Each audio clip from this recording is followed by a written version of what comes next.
नमस्कार, यो हो न्यूज 24 टेलिभिजन न्यूज 8 मा स्वागत छ। उपराष्ट्रपति निर्वाचनको काम पूरा भएपछि अब सरकार प्रक्रियागत कामको उल्झनबाट लगभग मुक्त भएको छ। प्रधानमन्त्री पुष्पकमल दाहाल प्रचण्ड अहिले आफूसहित 7 सदस्यबाट काम चलाइरहेका छन्। कुनै अप्रत्याशित घटना भएन भने प्रधानमन्त्रीले सजिलै विश्वासको मत पनि प्राप्त गर्नेछन्।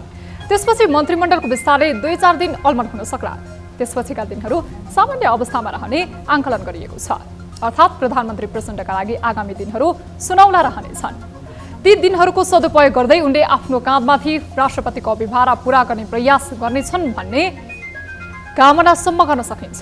कुनै घटना विशेषमा हौसिएर नगद पुरस्कार, सस्तो प्रचारबाजी, सस्ता टिप्पणीमा हतारो गर्ने होइन। दीर्घकालीन हितका लागि चाल्नुपर्ने कठोर र संयमित भूमिका अपेक्षित छ। प्रधानमन्त्रीले आफ्नै नेतृत्वमा उच्च स्तरीय प्रशासन सुधार आयोग गठन गर्ने घोषणा गरेका छन्। तर स्मरणीय होस्, यस्ता आयोग समिति विगतमा पनि बनेका छन्।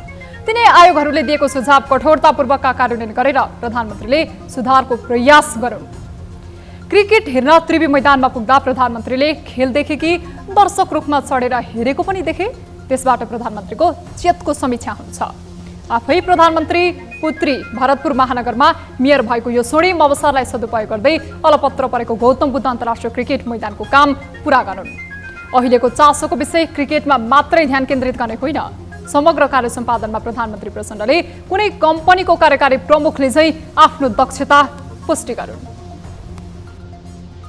अब न्यूज 8 का हेडलाइन्स।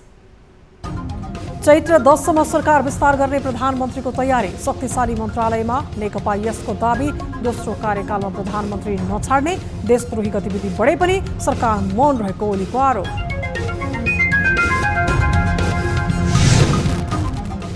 चौध वर्ष शिक्षण पेशा अपनाएका रामसाय प्रसाद यादव उपराष्ट्रपतिमा निर्वाचित। उपराष्ट्रपतिको काम र भूमिकाबारे चौतर्फी प्रश्न। नेता व्यवस्थापन गर्न राज्य कोषको दोहन भएको भन्दै विरोध। खेल क्षेत्रलाई उपेक्षामा राख्न नहुने राष्ट्रपति पौडेलको भनाई। विश्वकप छनौटमा पुगेको टोलीलाई जनहित 3 लाख दिने प्रधानमन्त्रीको घोषणा। भौतिक पूर्वाधार तथा रङ्गशाला निर्माणमा जोड दिने दावी।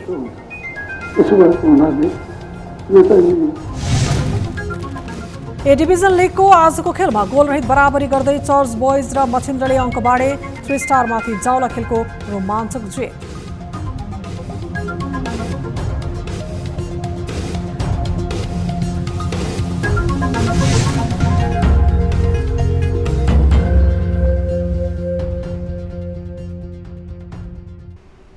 हामी निरन्तर न्यूजमा छौं। सत्ता गठबन्धनबाट उम्मेद्वार बनेका जनता समाजवादी पार्टीका सांसद रामसाय प्रसाद यादव उपराष्ट्रपति निर्वाचित भएका छन्। यादवलाई निर्वाचन आयोगले उपराष्ट्रपतिको प्रमाणपत्र प्रदान गरेको छ। शुक्रबार भएको उपराष्ट्रपति पदको निर्वाचनमा प्रतिस्पर्धी नेकपा एमालेबाट अष्टलक्ष्मी साक्य, जनमत पार्टीबाट ममता झालाई पराजित गरी विजयी भएका यादवलाई आयोगले उपराष्ट्रपतिको प्रमाणपत्र प्रदान गरेको हो। उनलाई निर्वाचन आयोगका प्रमुख निर्वाचन आयुक्त दिनेश कुमार थपलियाले उपराष्ट्रपति पदमा विजयी भएको प्रमाणपत्र प्रदान गरे। प्रमाणपत्र प्रदान एवं नतिजा घोषणा कार्यक्रममा प्रधानमन्त्री पुष्पकमल दाहाल प्रचण्ड, पूर्व प्रधानमन्त्री शेरबहादुर देउवा, उपप्रधानमन्त्री एवं भौतिक पूर्वाधार तथा यातायात मन्त्री नारायण काजी श्रेष्ठ, जसपाका नेताहरू र निर्वाचन आयोगका निर्वाचन आयुक्तहरूको उपस्थिति रहेको थियो। निर्वाचनमा 30,328 मतभारसहित यादव विजयी भएका हुन्। उनले संघीय सांसद 184 र प्रदेश सभाका 329 को मत प्राप्त गरे। एमालेकी अष्टलक्ष्मी साक्यको पक्षमा प्रदेश सभातर्फ 169 तथा सङ्घको तर्फबाट 104 सांसदले गरेको मतदानबाट 16,328 मतभार रह्यो भने जनमतकी ममता झाले प्रदेशमा 15 र सङ्घमा 23 मत पाउँदा 2,537 मतभार प्राप्त गरिन्। यस्तै जसपाकी अर्की उम्मेद्वार प्रमिला यादवले प्रदेशमा 1 मत सहित 48 मतभार पाएकी थिइन्। सत्ता गठबन्धनको तर्फबाट उम्मेद्वार बनेका रामसाय प्रसाद यादव नेपालको तेस्रो उपराष्ट्रपतिका रूपमा निर्वाचित भएका छन्। यादवले 30,328 मतभार प्राप्त गरे। तत्कालीन मधेसी जनअधिकार फोरममा आबद्ध रहँदा 2063 को अन्तरिम संविधान जलाएका यादव हाल संविधानको रक्षक बनेका छन्। एक रिपोर्ट। विक्रम सम्वत 2027 साल साउन 9 गते बारामा जन्मिएका रामसहाय प्रसाद यादव शिक्षण पेसा छाडेर राजनीतिमा होमिएका हुन्। 2046 सालको जनआन्दोलन पश्चात राजनीतिमा होमिनु पूर्व बाराको कलैयामा 14 वर्षसम्म शिक्षण पेसा अपनाएका थिए। तत्कालीन नेपाल सद्भावना पार्टीबाट राजनीति थालेका यादव सो पार्टीभित्रको गुटबन्दी र नेताहरूमा आएको विचलनले गर्दा मधेस आन्दोलन अघि मधेसी जनाधिकार फोरम नेपालमा आबद्ध भए। सरकारले जारी गरेको 2063 को अन्तरिम संविधान फोरमले जलाउने निर्णय गर्दा रामसहाय बारामा सक्रिय थिए। मधेस आन्दोलनको क्रममा रामसहाय यादव बारा, पर्सा, रौतहटका इन्चार्ज रहेर सक्रिय भूमिका निर्वाह गरे। 2065 सालमा तत्कालीन फोरमको महासचिव बनेका यादवले त्यति बेलादेखि नै उपेन्द्र यादवको विश्वास जितेका थिए। मधेसवादी दलहरूको टुटफुटको राजनीतिमा उपेन्द्रको साथमै रहेका रामसहाय यादव जनता समाजवादी पार्टीका कार्यकारिणी सदस्य बने।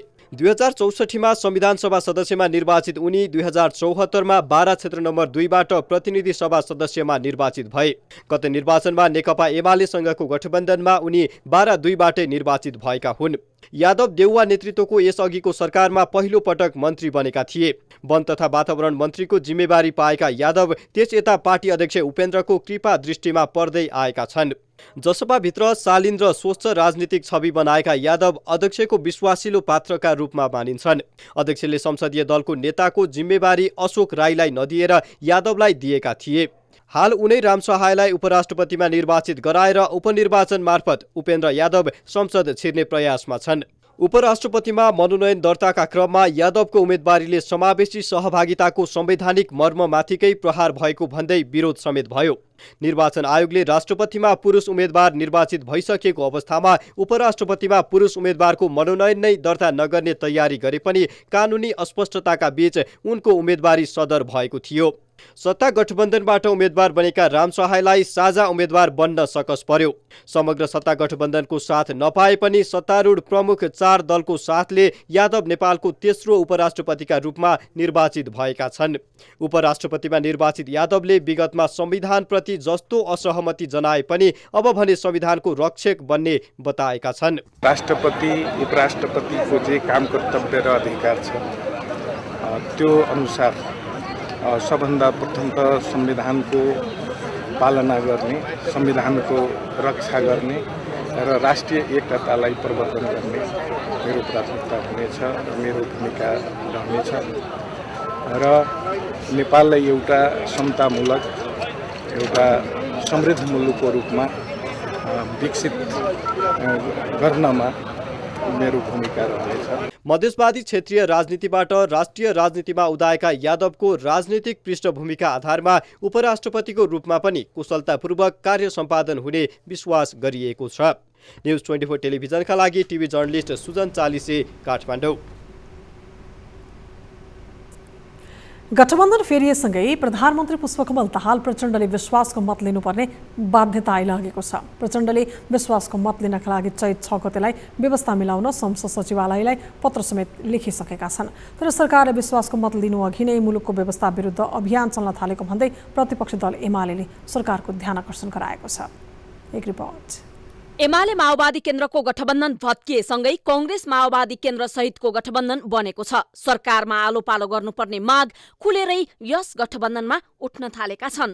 सत्ता घटक दल नेकपा एकीकृत समाजवादीले पार्टी अध्यक्ष माधव कुमार नेपालले प्रधानमन्त्री पद सम्हाल्नेदेखि अर्थ र गृह सहितका मन्त्रालयमा दाबी गरेको विषय बाहिरिरहेको छ। नेतृत्वको बारेमा पनि छलफल भएको छैन, कतिवटा मन्त्रालय भन्ने बारेमा पनि हाम्रो खास छलफल भएको छैन। तर मलाई लागेको चाहिँ हाम्रो पार्टीले 3 वटासम्म मन्त्रालय नघट्ने गरी चाहिँ नि दाबी गर्छ। राष्ट्रपति काङ्ग्रेसले रोज्यो हैन, प्रधानमन्त्री माओवादीले रोज्यो, उपराष्ट्रपति जसपाले रोज्यो।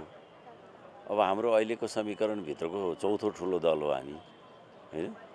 त्यो हिसाबले हेर्दाखेरि चाहिँ हामी अब अहिले बाँकी भएको मन्त्रालयमध्ये रोज्नु पर्यो नि हैन र। नेकपा यसले सरकारमा आफ्नो बलियो दावेदारी प्रस्तुत गर्न थालेको अवस्थामा प्रधानमन्त्री प्रचण्डले विश्वासको मत लिने तयारी पनि गरेका छन्। यता एमालेले सत्ता गठबन्धन नै फेरिन सक्ने दाबी समेत गर्दै आएका छन्। यद्यपि प्रधानमन्त्री प्रचण्डले भने चैत्र 10 गतेसम्म सरकार विस्तार हुने बताइरहेका छन्। विश्वासको मत त अब 6 गते भनेर भनिसकिएकै छ, त्यसपछि 2-3 दिन 4 दिन।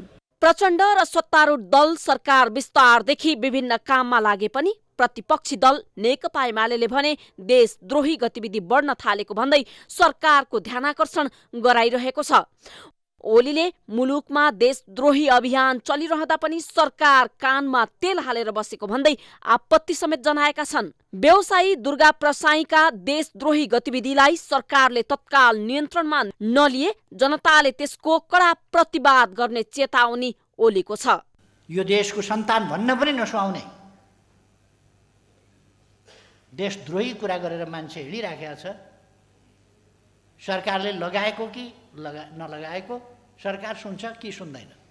के यही प्रचार यही अभियान जनताले प्रतिवाद गर्न नपरोस्, शान्ति सुव्यवस्था कायम राख्न सरकारले ध्यान दियोस्। होइन भने जनताले प्रतिवाद गर्छ, राष्ट्रियताको विरुद्ध, राष्ट्रको अस्तित्वको विरुद्ध, राष्ट्रको सार्वभौम सत्ताका विरुद्ध कोही चम्किँदै हिँड्छ भने।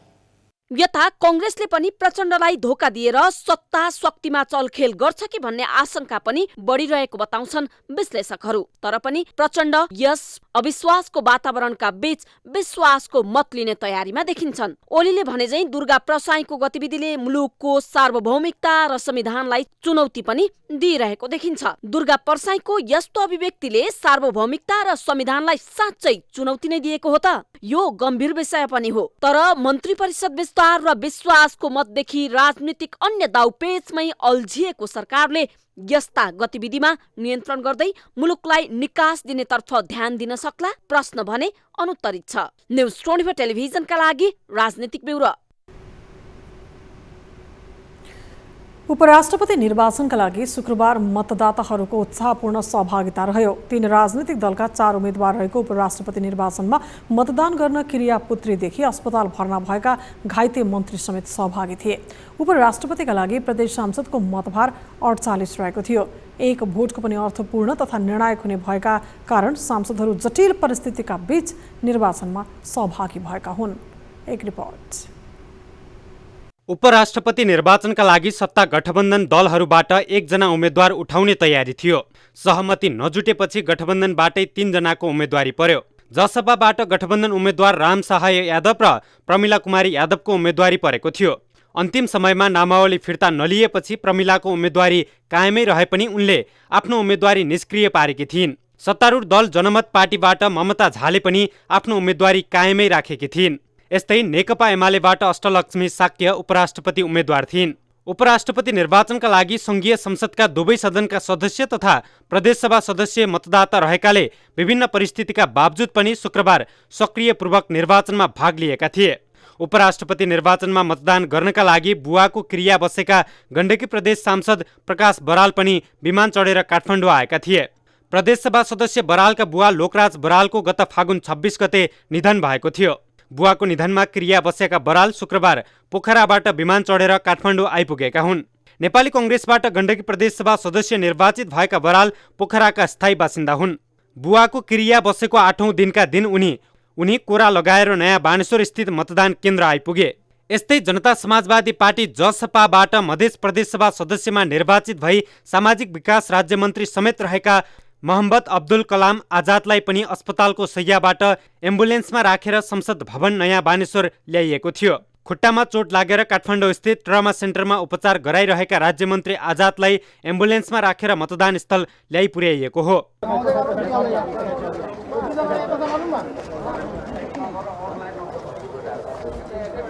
खुट्टामा चोट लागेर अपरेसन गराइरहेका आजाद हिँड्न नसक्ने अवस्थामा थिए। निर्वाचनमा संघीय संसदका 332 र प्रदेशसभाका 550 सांसद मतदाता थिए। न्युज 24 टेलिभिजनका लागि ब्युरो रिपोर्ट। नेपालको पहिलो उपराष्ट्रपति परमानन्द झाको कार्यकालदेखि नै उपराष्ट्रपतिको भूमिकामाथि प्रश्न उठिरहेको छ। मुलुकले चौथो कार्यकालका लागि नयाँ उपराष्ट्रपतिमा रामसाय प्रसाद यादवलाई पाउने बाटोमा आइपुग्दा यो प्रश्न थप पेचिलो बन्दै गएको छ। राज्यले मासिक लाखौं खर्च गरेर स्थापना गरेको संवैधानिक पदलाई यसरी अधिकारविहीन बनाउँदा यो पदको औचित्यमाथि नै प्रश्न र आक्रोशले घेर्न थालेको छ। एक रिपोर्ट।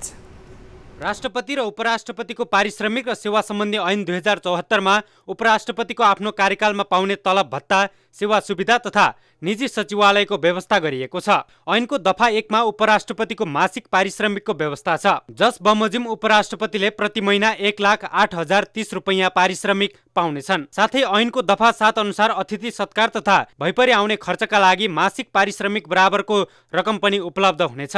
यसबाहेक चाडपर्व खर्चका लागि प्रत्येक वर्ष आफ्नो 1 महिनाको पारिश्रमिक बराबरको रकम उपलब्ध हुने व्यवस्था ऐनमा गरिएको छ। त्यस्तै पोसाक खर्चका लागि प्रत्येक वर्ष वार्षिक 20,000 प्राप्त गर्ने व्यवस्था छ। यी बाहेक भ्रमण भत्ताका नाममा स्वदेशको भ्रमणमा प्रतिदिन 3,300 रुपैयाँ र विदेश भ्रमणमा प्रतिदिन 250 अमेरिकी डलर प्राप्त गर्दछन्, जसमध्ये युरोपेली मुलुकहरूको भ्रमणमा 33% भत्ता थप गरिने ऐनमा उल्लेख छ। साथै बिमाका लागि 25 लाख रुपैयाँ उपलब्ध गराइने व्यवस्था ऐनमा छ। आवास सुविधा अन्तर्गत उपराष्ट्रपतिका लागि नेपाल सरकारले सरकारी घरको बन्दोबस्त गर्छ। आवासका लागि टेलिफोन, कम्प्युटर, इन्टरनेट, फ्याक्स, पत्रपत्रिका जस्ता सञ्चार सुविधा, फर्निचर र घर मर्मत सम्भारको व्यवस्था, सवारीको व्यवस्था, यातायात मर्मत सम्भार, इन्धनको समेत सरकारले व्यवस्था गरिदिनेछ। यस्तै उपराष्ट्रपतिले नेपाल सरकारको व्यवस्थामा एकजना निजी चिकित्सक राख्न पाउने व्यवस्था गरिएको छ। उपचारका लागि स्वदेश वा विदेश जानुपर्ने अवस्थामा सम्पूर्ण खर्च सरकारले नै बेहोर्छ। यति मात्र होइन, उपचार गराउँदा कुरुवा बस्नुपर्ने भएमा कुरुवा खर्च बापत 3 जनासम्मको मनासिब खर्च समेत नेपाल सरकारले उपलब्ध गराउँछ।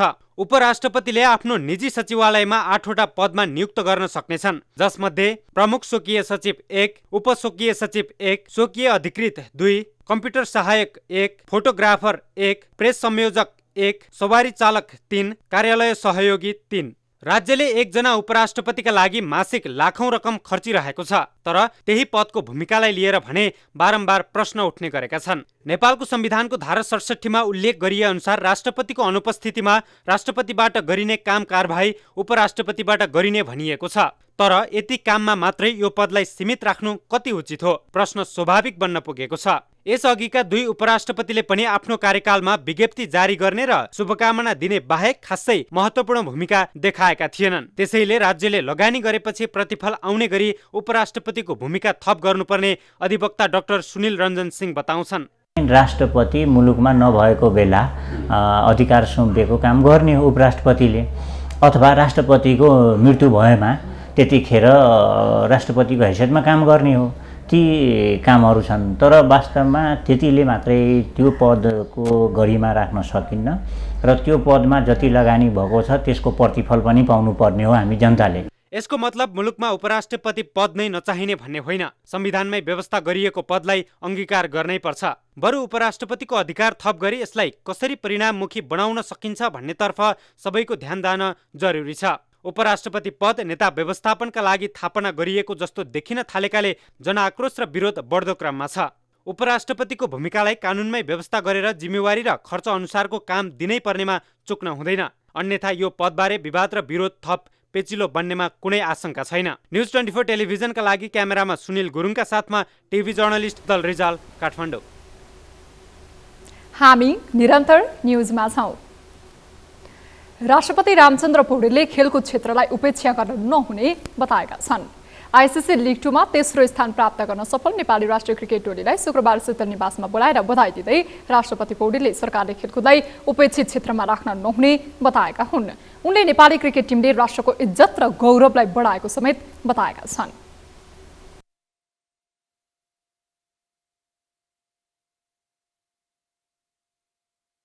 राष्ट्रले निश्चय नै पनि यो क्षेत्रलाई नेग्लेक्ट गर्नुहुन्न, उपेक्षित अवस्थामा राख्नुहुन्न यति महत्त्वपूर्ण कुरालाई।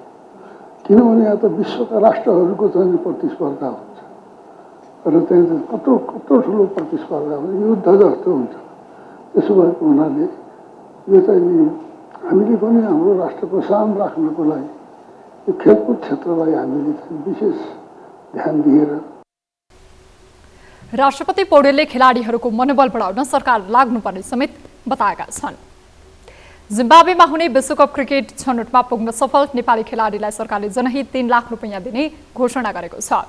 प्रधानमन्त्री पुष्पकमल दाहाल प्रचण्डले विजयी नेपाली क्रिकेट टोलीलाई शुक्रबार बिहान सरकारी निवास बालुवाटार बोलाएर सम्मान रकम घोषणा गरेका हुन्। बिहिबार त्रिवी खेल मैदानमा प्रधानमन्त्री प्रचण्ड आफै उपस्थित भएर खेलाडीलाई हौसला दिएका थिए। उनले आज बिहान टोलीलाई बधाई तथा शुभकामना दिन बालुवाटार बोलाएका थिए। साथै देशमा निर्माणाधीन रङ्गशाला पनि पूरा गर्ने प्रधानमन्त्री प्रचण्डले प्रतिबद्धता व्यक्त गरेका छन्।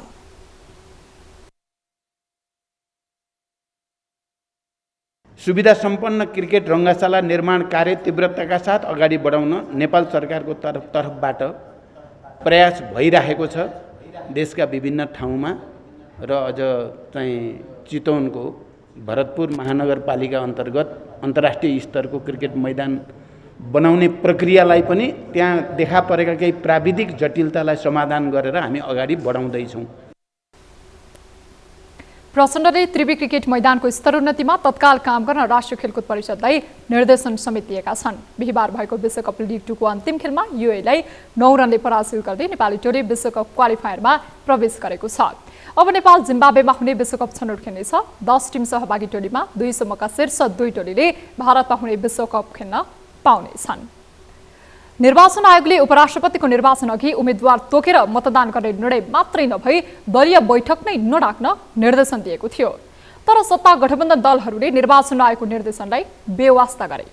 संसदको ठूलो दल कांग्रेसले निर्वाचन आयोगको निर्देशनलाई अवज्ञा गरेको 2 दिनपछि संसदको चौथो दल राष्ट्रिय स्वतन्त्र पार्टीले पनि आयोगको निर्देशनलाई बेवास्ता गरेको छ। एक रिपोर्ट।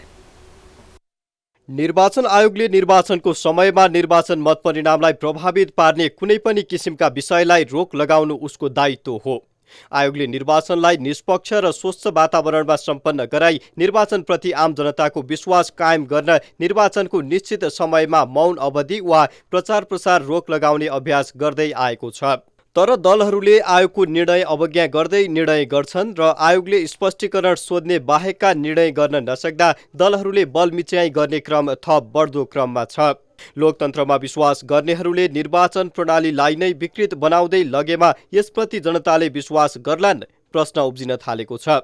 संसदको ठूलो र लोकतन्त्रको हिमायती ठान्ने दल कांग्रेसले निर्वाचन आयोगले दिएको निर्देशन विपरीत उपराष्ट्रपतिका लागि जसपाका उम्मेद्वारलाई मतदान गर्ने औपचारिक निर्णय गर्यो। यो निर्णय विरुद्ध क्रुद्ध बनेको एमाले आयोगमा कांग्रेस विरुद्ध उजुरी नै दियो। उजुरीपछि आयोगले कांग्रेसलाई स्पष्टीकरण सोध्ने सम्मको काम गरे पनि यसबारे थप निर्णय हुन नसक्दा संसदको चौथो ठूलो दल बनेको राष्ट्रपाले पनि शुक्रबार मतदानको दिन निर्वाचन आयोगको निर्देशन अवज्ञा गर्यो। राष्ट्रपाले जनमत पार्टीबाट उपराष्ट्रपतिकी उम्मेद्वार बनेकी ममता झालाई मत दिने निर्णय गर्यो। आयोगले दलको बैठक नै नबस्न निर्देशन गरेको थियो।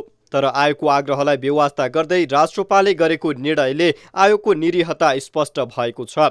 औपचारिक निर्णय नगरिएको बताएको राष्ट्रपाले जनमत पार्टीबाट उम्मेद्वार बनेकी ममतालाई मतदान गर्ने भन्दै आन्तरिक निर्णय गरेर कसलाई मत दिन लागि भन्ने विषय सञ्चार माध्यमबाट सार्वजनिक गरेको थियो।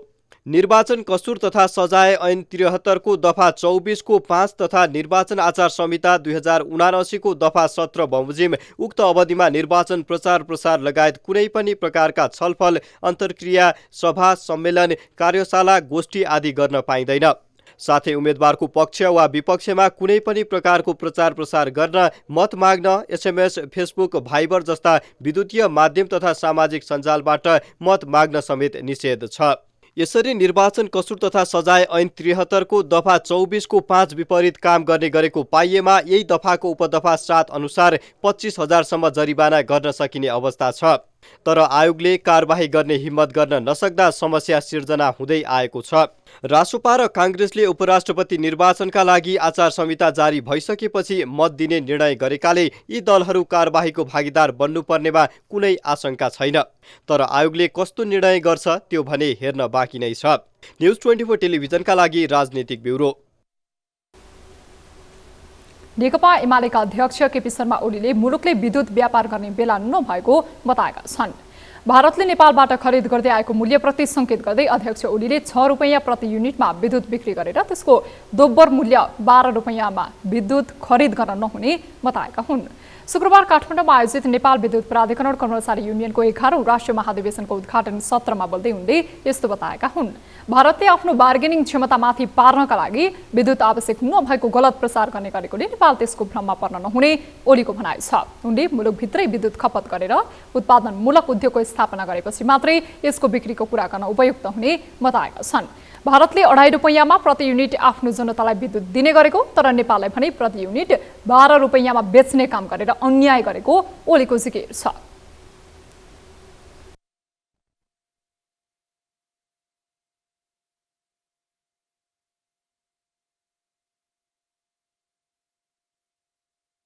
अहिले हामी ऊर्जा व्यापारको क्षेत्रमा अहिले हामी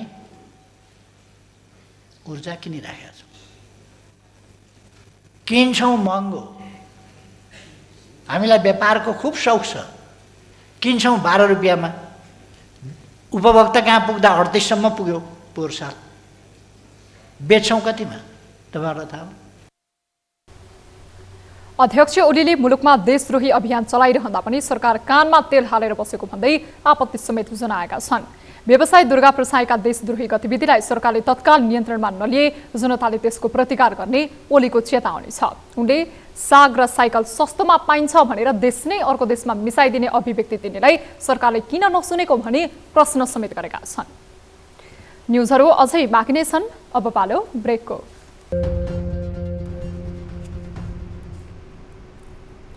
हामी निरन्तर न्युजमा छौँ। राहदारी विवादमा सरकारी वकिलले राष्ट्रिय स्वतन्त्र पार्टीका सभापति रवि लामिछानेलाई क्लिन चिट दिने तयारी गरेको छ। जिल्ला प्रहरी परिसर काठमाडौँले रविमाथि लागेको आरोप पुष्टि हुन नसक्ने निष्कर्षसहित 2 दिनअघि सरकारी वकिल कार्यालय काठमाडौँमा रायसहितको प्रतिवेदन बुझाएको छ। प्रतिवेदनमा लामिछानेले झुटो विवरण पेश गरेको पुष्टि नहुने भएकाले उनीमाथि मुद्दा चलाउन नपर्ने प्रहरीको राय छ। कुनै पनि फौजदारी कसुर हुने जाहेरीका आधारमा मुद्दा नचल्ने भएमा प्रहरीले पेश गरेको प्रतिवेदनमाथि जिल्ला सरकारी वकिलले निर्णय गर्नुपर्ने व्यवस्था छ। यसरी हुने निर्णय उच्च सरकारी वकिलको कार्यालय पाटन हुँदै महान्यायाधिवक्ता कार्यालय पुग्ने गर्छ। महान्यायाधिवक्ता कार्यालयका नायब महान्यायाधिवक्ताको रायसहितको फाइल महान्यायाधिवक्ता समक्ष पेश हुन्छ र महान्यायाधिवक्ताको निर्णय अन्तिम हुन्छ। लामिछानेले 2050 साल फागुन 10 गते जिल्ला प्रशासन कार्यालय काठमाडौँबाट सुरुमा नागरिकता प्रमाणपत्र लिएका थिए। अमेरिका गएपछि उनले 2070 साल फागुनमा त्यहाँको नागरिकता प्राप्त गरेका थिए। अमेरिकाको नागरिकता पाएपछि 2072 साल वैशाख 28 मा उनी नेपाल फर्किएका थिए। उनले 2072 साल जेठ 13 गते नेपाली राहदानी लिएका थिए। लामिछाने नेपाल फर्कदा अमेरिकाको नागरिकता त्यागेका थिएनन्। 13 माघ 2079 मा सर्वोच्च अदालतले विदेशको नागरिकता लिनेहरूको नेपाली नागरिकता कायम नरहने व्याख्या गरेपछि कायम नभएको नेपाली नागरिकता देखाएर लामिछानेले नेपाली राहदानी लिएको भन्दै अनुसन्धान गर्न प्रहरीमा उजुरी परेको थियो। प्रतिनिधि सभाका सभामुख देवराज घिमिरेले पत्रकारहरू बिक्रीमा रहेको टिप्पणी गरेका छन्। शुक्रबार सिंहदरबार स्थित आफ्नै कार्यकक्षमा नेपाल पत्रकार महासङ्घको प्रतिनिधि मण्डलसँगको भेटमा उनले यस्तो अभिव्यक्ति दिएका हुन्। उनले पत्रकारहरूलाई थर्काएर, किनेर, फकाएर बिग हाउसहरूले प्रभावित पारिरहेको आरोप लगाउँदै यस्तो प्रवृत्तिबाट पत्रकारिता क्षेत्रलाई मुक्त बनाउनु पर्ने बताए। पत्रकारहरूले जिम्मेवारीका साथ पत्रकारिता नगरेको जिकिर गर्दै उनले त्यसको प्रभाव समाजमा परिरहेको समेत बताए। सरकार र पत्रकारहरू बीचको सम्बन्ध हानिकारक रहेकाले सञ्चार क्षेत्रको समस्या झनै बढेको उनको भनाइ छ। सरकारसँग राम्रो सम्बन्ध कायम गरेर मात्रै राम्रो ऐन कानुन निर्माणका लागि पत्रकारहरूले राम्रो भूमिका निर्माण गर्न सक्ने उनको भनाइ थियो। पत्रकारिता र सरकारको बीचमा कसरी सम्बन्ध राम्रो बनाएर लाने होला, चाहे त्यो ऐन ल्याउने सन्दर्भमा होस्, चाहे कार्यान्वयन गर्दा अहिले यहाँहरूले भन्नुभयो विनियमहरू बनाउने अथवा नियमावलीहरू बनाउने, नियमावलीलाई तल कार्यान्वयन गर्ने सन्दर्भमा यी जस्ता समस्याहरूलाई कसरी हल गर्ने, यो चाहिँ अलिक समस्या हो। अलिक समस्या बनाउने समस्या हो। यो समस्याको समाधान चाहिँ तपाईँ हाम्रो कर्तव्य हो जस्तो मलाई लाग्छ। सभामुख घिमिरेले कानुनको अभावमा मुलुकमा ठगीहरू बढिरहेकाले त्यसलाई नियन्त्रण हुने गरी कानुन निर्माण गर्ने काममा सरकार र राजनीतिक दलहरूलाई सचेत बनाउने काममा पत्रकारिता क्षेत्रले काम गर्नुपर्ने समेत बताए। दरबार मार्ग विकास बोर्डका पूर्व अध्यक्ष गोपाल सुन्दरलाल कक्षपतिले काठमाडौँ महानगरपालिकाले दरबार मार्गको पार्किङको विकल्प मौखिक रूपमा दिएर नहुने बताएका छन्। पूर्व अध्यक्ष कक्षपतिले महानगरले दरबार मार्गको पार्किङको विकल्प छ भनेर मात्रै नहुने भन्दै बोर्डलाई पार्किङका विकल्प विश्वज्योति हल, अन्नपूर्ण होटल र दरबार मलको अन्डरग्राउन्ड हो भनेर पत्रचार गर्नुपर्ने बताए। महानगरपालिकाले दरबार मार्गको पार्किङ व्यवस्थापनमा भन्दै आएको विकल्प उपयुक्त नभएको समेत बताए। यदि उहाँले विकल्प दिएको भने हामीले उहाँले पत्राचार पनि गरेका छौँ। हामीले समय दिनुहोस् भनेपछि यदि उहाँसँग विकल्प छ भने त के पत्राचारकै मार्फतबाट यो विकल्प भनेर हामीले भनिदिएको भए हुन्थ्यो, अथवा चाहिँ नि हामीलाई बोलाएर ल तपाईँहरूको चाहिँ समस्या यसरी चाहिँ सुल्झाउने है भनेर हामीलाई एउटा फेरि टेबल टक गरेर हामीले त्यो कुरा भनिदिएको भए त काम त हुन्थ्यो होला।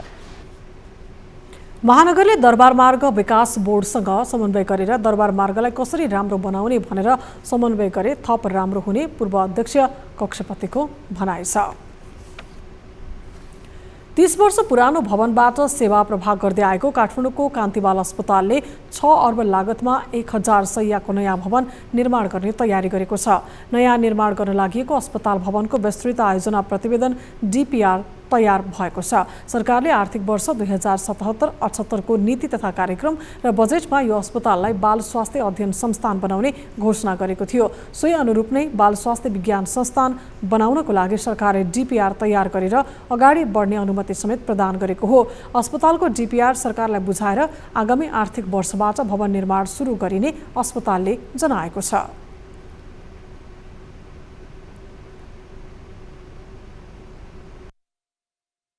बाल अध्ययन संस्थान चाहिँ हामी बनाउने भन्ने योजना छ। हाम्रो गुरु योजना मास्टर प्लान छ। त्यसअनुसार अब हाम्रो जुन अहिले भइरहेको 330 बेड चाहिँ अहिले सञ्चालन छ। त्यसमा भएको बालबालिका भर्ना गरेको ICU सबै व्यवस्थापन गर्नुपर्ने हुन्छ। त्यसको लागि चाहिँ हाम्रो यो अहिले हामीसँग रहेको मौजूदामा रहेको जुन जाइका बिल्डिङ छ, जुन 27 वर्ष पुरानो छ, त्यो बिल्डिङ चाहिँ यथावत रहन्छ, हाम्रो भत्किँदैन। र अर्को बाल के अरे मानसिकको एउटा पछाडि बिल्डिङ छ जुन सिभिन संस्थाद्वारा बनाइएको छ, त्यो बिल्डिङ पनि हाम्रो यथावत रहन्छ। अस्पतालको आफ्नै करिब 100 रोपनी जग्गामा भवन बनाउने तयारी गरिएको छ। तयार पारिएको परियोजना अनुसार पहिलो 3वटा A, B र C ब्लकमा अस्पताल सञ्चालनका लागि प्रयोग हुनेछन्। ती 3वटै ब्लक 6 तले हुने र त्यसमा 1000 शय्या सञ्चालन हुनेछ। त्यसैगरी अर्को D ब्लकमा 4 तले भवनमा शैक्षिक क्रियाकलाप सञ्चालन गरिने तथा ब्लक E को 4 तले भवनमा होस्टल तथा कर्मचारी क्वार्टर रहने जनाइएको छ। अस्पताल परिसरभित्रको खाली जग्गाबाट भवन निर्माण थालनी गरी सेवा पनि प्रभावित हुन नदिने अस्पतालको भनाइ छ।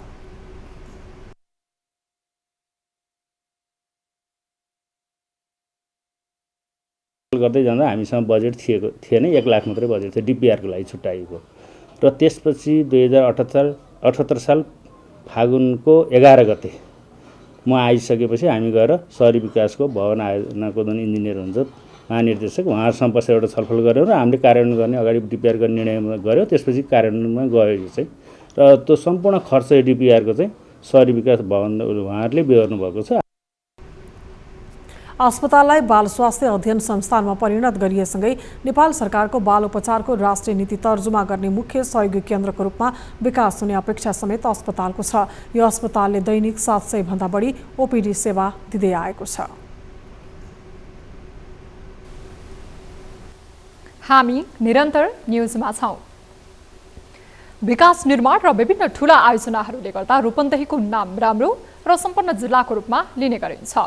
तर रूपन्देहीमा रहेका 16वटा पालिकाहरूलाई एउटै समस्याले ग्रसित बनाएको छ, त्यो हो छाडा चौपायाको समस्या।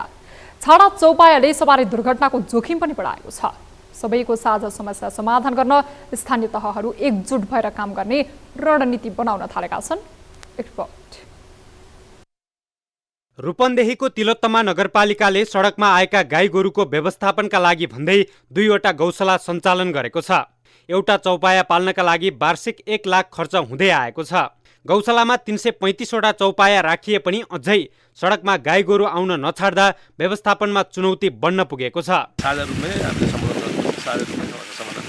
एक्लो प्रयासले मात्र हुँदैन र एक्लो प्रयासले चाहिँ के छ भने एउटा गाई अथवा गोरुलाई 1 साल पाल्दाखेरि 1 लाख रुपियाँ खर्च हुन्छ। कति पाल्ने छिमेकी स्थानीय तहबाट आगो गर्छन्। त्यसले गर्दा सबैले चाहिने। उता सियारी गाउँपालिकामा पनि छाडा चौपायाले किसानको बाली नालीमा नोक्सान गरिदिएको गुनासो आउने गरेको छ। चौपाया व्यवस्थापनका लागि भन्दै गाउँपालिकाले गौशाला सञ्चालन गरे पनि छाडा चौपायाको नियन्त्रण हुन सकेको छैन। सियारीले मात्रै गरेर सम्भव छैन।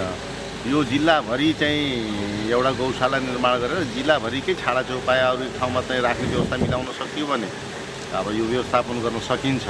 अन्यथा सियारीले गरेका छ, फेरि उता मायादेवीको चाहिँ चौपाया आइपुग्छ, फेरि यताबाट सिद्धार्थमा जान्छ, उता चाहिँ गैँडाको आइदिन्छ। यसले गर्दाखेरि चाहिँ बडा अप्ठ्यारो हुन्छ। तिलोत्तमा र सियारीको तुलनामा बुटोल उपमहानगरपालिका, सिद्धार्थ र सैनामैना नगरपालिका छाडा चौपायाको समस्याबाट बढी ग्रसित हुने गरेका छन्। चोकका सडकमा छाडा चौपायाले गर्दा सडक दुर्घटना, सडक जाम जस्ता समस्या देखिने गरेका छन्। म्याक्सिमम हाम्रै सहरको भैरवा सहरको या जुन पालुवा छन्, जुन दुब्लो हुन्छन्, बुढो भइहाल्छन्, तिनीहरूलाई दुध खाएपछि छाडिदिन्छन्। छाडा चौपाया कहीँ बाहिरबाट विदेशबाट आएको छैन। व्यवहारिसी रूपले गाईहरूलाई र उसका सन्ततिहरूलाई छोड्ने जुन प्रवृत्ति छ यसलाई निरुत्साहित गर्नुपर्छ र जसले त्यो दुरुपयोग गरिराखेको हुनुहुन्छ तिनीहरूलाई सख्त कारवाही गर्ने भन्ने यो समन्वय समितिको पनि निर्णय छ। नवलपरासी, रूपन्देही र कपिलवस्तु तीनटै जिल्ला मिलेर बरगाडदेखि चौटासम्मका छाडा व्यवस्थापनका लागि संयुक्तमा सल्लाह गर्नुपर्छ र प्रदेश सरकारले भूमिको व्यवस्था गरेर सबै स्थानीय तहहरूलाई एकै ठाउँमा आफ्ना बजेटहरू त्यही व्यवस्थित गरेर छाडा चौपैयाको दिगो व्यवस्थापनका लागि प्रदेश सरकार चाहिँ यसमा सहजकर्ता बन्नुपर्छ। रूपन्देही जिल्लामा 16वटा स्थानीय तह छन्। सबैजसो स्थानीय तहमा छाडा चौपायाको समस्या छ। पछिल्लो समय जिल्ला समन्वय समितिले 16वटै पालिकाको समन्वय गर्दै साझा समस्याहरूको साझा रूपमै समाधान गर्ने गरी घुम्ती बैठक सञ्चालन गर्न थालेको छ। प्राय सबै बैठकहरूमा छाडा चौपाया व्यवस्थापन गर्ने विषय नै प्रमुख मुद्दा बन्दै आएको छ। तत्कालदेखिको एउटा छाडा पशु चौपायाहरूको बारेमा सबैको समस्या छ र अर्को यो साझा रूपमा रहेको कुकुरहरू, छोडुवा कुकुरहरूको बारेमा समस्या छ। रूपन्देहीको साझा समस्या समाधान गर्न स्थानीय तहहरूको अग्रसरता सराहनीय छ। यद्यपि छाडा पशु व्यवस्थापनका लागि दिगो रूपमा समाधान हुने गरी काम गर्न आवश्यक देखिन्छ। न्युज 24 टेलिभिजनका लागि बुटौलबाट टिभी जर्नलिस्ट विमल छेत्रीको रिपोर्ट। विराटनगर स्थित भन्सार कार्यालयको राजस्व सङ्कलन फागुन महिनामा पनि बढेको छ। कार्यालयले फागुन महिनामा तोकिएको लक्ष्यको 57% भन्सार राजस्व सङ्कलन गरेको जनाएको छ। विराटनगर भन्सार कार्यालयलाई फागुन महिनामा 5 अर्ब 37 करोड 33 लाख 96 हजार रुपैयाँ लक्ष्य तोकिएकोमा 3 अर्ब 7 करोड 19 लाख 37 हजार रुपैयाँ सङ्कलन भएको छ। कार्यालयले माघ महिनामा तोकिएको लक्ष्यको 53% भन्सार राजस्व सङ्कलन गरेको थियो। चालु आर्थिक वर्षको पौष मसान्तसम्म निरन्तर राजस्व सङ्कलन घटिरहेका बेला माघदेखि भन्सार राजस्व सङ्कलन बढ्न थालेको हो। वैदेशिक व्यापार बढेको, औद्योगिक कच्चा पदार्थको आयात बढेको, भन्सार प्रशासनले आन्तरिक नियन्त्रणलाई प्रभावकारी बनाइएको तथा मीरगञ्ज पुल समेत सञ्चालनमा आएपछि भन्सार राजस्व सङ्कलन बढेको विराटनगर भन्सार कार्यालयले जनाएको छ।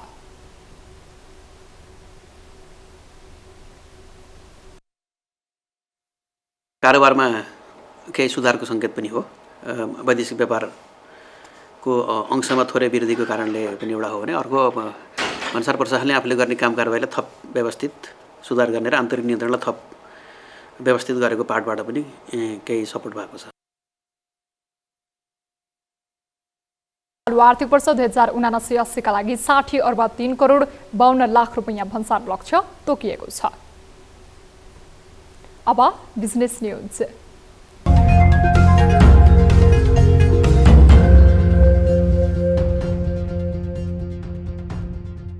दूरसञ्चार प्राधिकरणले स्मार्ट टेलिकम कम्पनीलाई करिब 27 अर्ब शुल्क बुझाउन ताकेता गरेको छ। नेपालमा मोबाइल सेवा प्रदायक कम्पनीका रूपमा सञ्चालन हुँदै आएको स्मार्ट टेलिकमले लाइसेन्स नवीकरण गराउन लाग्ने 21 अर्ब 88 करोड रुपैयाँ र त्यसमा फ्रिक्वेन्सी दस्तुर, रोयल्टी जरिवाना सहित कुल 27 अर्ब रुपैयाँ बक्यौता दिन प्राधिकरणले ताकेता गरेको हो। नेपाल सरकारले चाहिँ सम्पत्ति व्यवस्थापन नियमावली ल्याएछ हैन। त्यो सम्पत्ति व्यवस्थापन नियमावली अनुसार चाहिँ त्यसलाई चाहिँ प्राधिकरणले टेक ओभर गर्छ। लाइसेन्स रिन्यू भएन भने या विभिन्न हैन टेक ओभर गर्छ। त्यो टेक ओभर गर्नको लागि पनि भन्ने अनि त्यसपछि त्यसलाई चाहिँ प्राधिकरणले सञ्चालनमा ल्याउँछ र पछि गएर चाहिँ लिलामी प्रक्रियाबाट कम्पनीको जुन सरकारलाई उठाउनु पर्ने बाँकी बक्यौताहरू उठाउँछन्। कुनै पनि मोबाइल सेवा प्रदायक कम्पनीले पहिलो पटक लाइसेन्स लिएको 10 वर्षमा लाइसेन्स नवीकरण गराउनु पर्दछ भने त्यसपछि 5-5 वर्षको अन्तरालमा लाइसेन्स नवीकरण गराउनु पर्ने हुन्छ। नेपाल दूरसञ्चार प्राधिकरणले 2069 साल चैतमा स्मार्ट टेलिकमलाई लाइसेन्स वितरण गरेकोले यो चैत महिनामा स्मार्ट कम्पनीको लाइसेन्सको नवीकरण गर्नुपर्नेछ। चैत्र मसान्तभित्र नवीकरण शुल्क चुक्ता गरिसक्नु पर्ने भएकोले कम्पनीले प्राधिकरणलाई तिर्नुपर्ने बक्यौता रकम सहित नवीकरण आवेदन दिनुपर्ने हुन्छ। स्मार्टले लाइसेन्स नवीकरणका लागि प्राधिकरणमा आवेदन दिइसकेको बताए पनि नवीकरण शुल्क लगायतको बक्यौता दिन बाँकी छ। प्राधिकरणलाई तिर्नुपर्ने रकम लामो समयसम्म रोकेर राख्दा ठूलो मात्रामा स्मार्ट टेलिकमको बक्यौता रकम जम्मा भएको हो।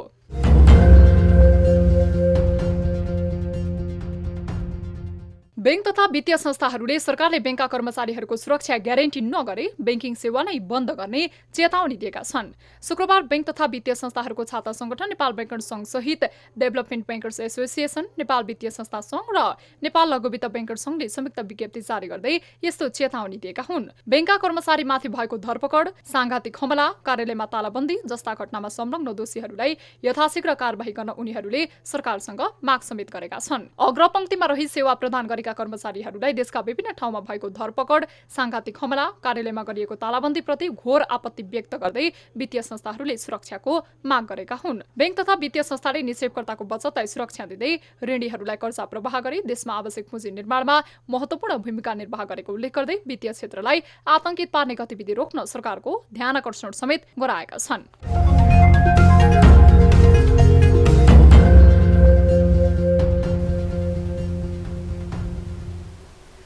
न्युजहरू अझै बाँकी नै छन्, अब पालो ब्रेकको।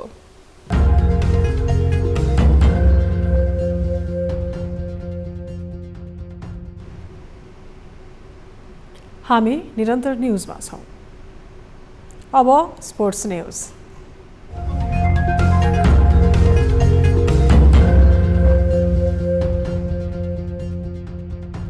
चर्च बोइज युनाइटेड र डिफेन्डिङ च्याम्पियन मछिन्द्र फुटबल क्लबले राजधानीमा जारी शहीद स्मारक ए डिभिजन लिगको शुक्रबारको खेलमा गोलरहित बराबरी खेल्दै अङ्क बाँडेका छन्। चर्च बोइज युनाइटेडले यसै सिजन बढुवा हुँदै स्टार खेलाडीहरूलाई अनुबन्ध गरेको छ। ललितपुरको च्यासल मैदानमा भएको खेलमा स्टार खेलाडीले भरिएको चर्च बोइजले अपेक्षा अनुसारको प्रदर्शन गर्न नसक्दा मछिन्द्रसँग अङ्क बाँड्न बाध्य भएको हो। मछिन्द्रसँगको बराबरीसँगै चर्च बोइजले 5 खेलमा 11 अङ्क जोडेको छ भने मछिन्द्रको समान खेलबाट 5 अङ्क भएको छ। लिगका सुरुवाती 3 खेलमा क्रमशः Nepal police club, APF Khumaltar र हिमालयन शेर्पा क्लबलाई पराजित गर्दै चर्चा कमाएको चर्च बोइज चौथो खेलमा भने सङ्कटासँग गोलरहित बराबरीमा रोकिएको थियो। उता सुरुवाती 2 खेलमा क्रमशः जाउला खेल र त्रिभुवन आर्मी फुटबल क्लबसँग पराजय बेहोरेको मछिन्द्रले तेस्रो खेलमा मनाङ मर्स्याङ्दी क्लबलाई गोलरहित बराबरीमा रोकेको थियो भने चौथो खेलमा मछिन्द्रले विभागीय टोली नेपाल पुलिस क्लबलाई हराएको थियो। लिग अन्तर्गत शुक्रबार नै एन्फा मैदानमा भएको अर्को खेलमा जाउला खेल युथ क्लबले त्रिस्टार क्लबमाथि 0-1 को रोमाञ्चक जित निकालेको छ। जितसँगै जाउला खेलले 5 खेलमा 10 अङ्क जोडेको छ। त्रिस्टारले 5 खेलमा 7 अङ्क जोडेको छ। लिग अन्तर्गत शनिबार 5औं चरणका अन्तिम 3 खेल हुनेछन्। पहिलो खेल च्यासल मैदानमा फ्रेन्ड्स र त्रिभुवन आर्मी क्लब बीच हुनेछ भने दोस्रो खेल विभागीय टोली नेपाल पुलिस र न्युरो टिम एनआरटी बीच दशरथ रङ्गशालामा 2:30 बजे हुनेछ। यस्तै तेस्रो खेल दशरथ रङ्गशालामा 5:30 बजे मनाङ मर्स्याङ्दी र विभागीय टोली एपीएफ बीच हुनेछ।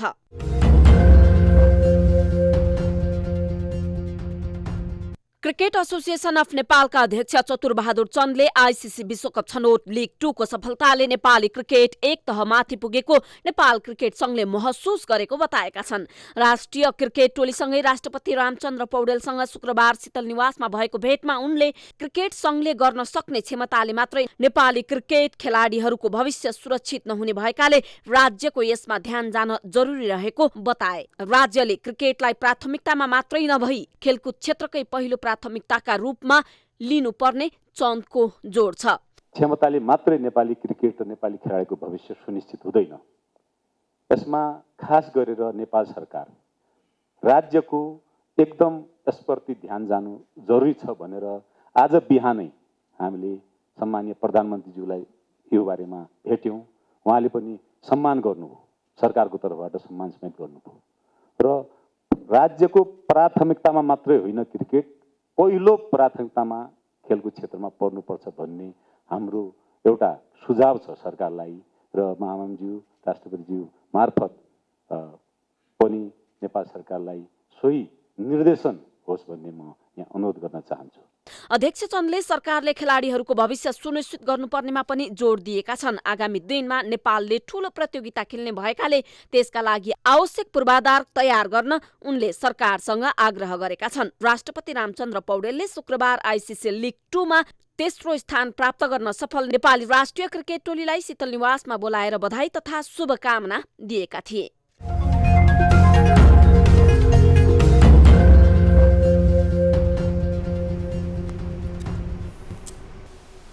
हामी निरन्तर न्युजमा छौं। अब वेदर अपडेट।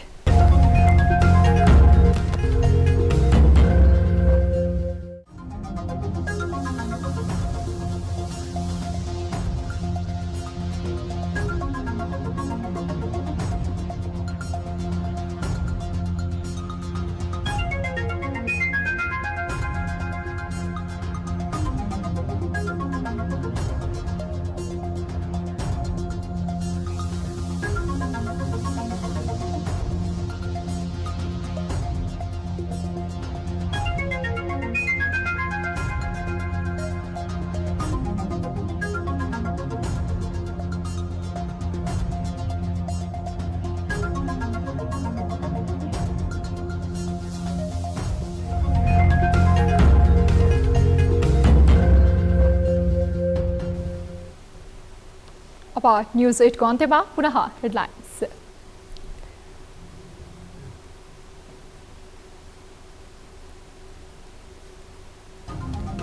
चैत 10 सरकार विस्तार गरी प्रधानमन्त्रीको तयारी। शक्तिशाली मन्त्रालयमा नेकपा एसको दाबी। दोस्रो कार्यकालमा प्रधानमन्त्री नछोड्ने। देशद्रोही गतिविधि बढी पनि सरकार मौन रहेको ओलीको आरोप। 14 वर्ष शिक्षण पेशा अपनाएका रामसाय प्रसाद यादव उपराष्ट्रपतिमा निर्वाचित। उपराष्ट्रपतिको काम र भूमिकाबारे चौतर्फी प्रश्न। नेता व्यवस्थापन गर्न राज्यकोषको दोहन भएको भन्दै विरोध।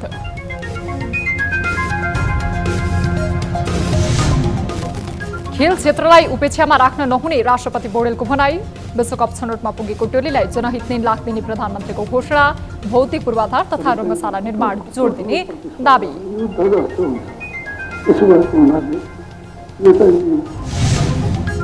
ए डिभिजन लिगको आजको खेलमा गोलरहित बराबरी खेल्दै चर्च बोइज र मसिन्द्राले अङ्क बाँडे। 3 स्टारमाथि जावरा खेलको रोमाञ्चक जित।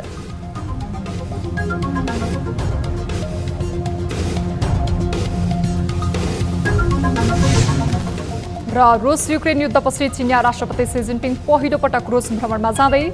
सी र पुटिन बीचको भेटले पश्चिमा देशहरू सशंकित। रणनीतिक सहयोगको विषयमा छलफल हुने।